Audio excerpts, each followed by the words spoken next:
జనజ్వాల news YouTube channel like, share, subscribe చేయండి. తాజా వార్తలను చూడండి.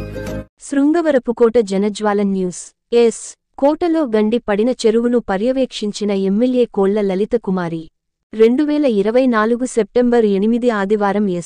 కోట పట్టణ కేంద్రంలో నిన్నటి నుంచి కురుస్తున్న భారీ వర్షాల కారణంగా రాజీ చెరువు గండి పడడం జరిగింది.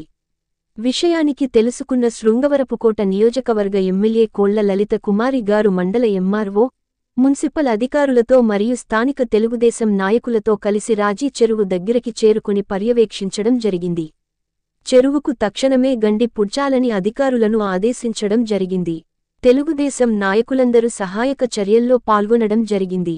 ఈ కార్యక్రమంలో మండల పార్టీ అధ్యక్షులు GS Naidu, cluster incharge Kapuganti Vasu, ITDP రాష్ట్ర కార్యదర్శి చెక్కా కిరణ్, నియోజకవర్గ ఐటీడీపీ అధ్యక్షులు అనకాపల్లి చెల్లయ్య, తెలుగు యువత అధ్యక్షులు వాకాడ బాలు, మండల ఐటీడీపీ అధ్యక్షులు గనివాడ బంగారు నాయుడు, వార్డ్ మెంబర్ పెదగాడ రాజు, బ్రాహ్మజీ, హైటెక్ సురేష్, బీశెట్టి మోహన్ మరియు తెలుగుదేశం పార్టీ నాయకులు, కార్యకర్తలు, మహిళలు తదితరులు పాల్గొన్నారు.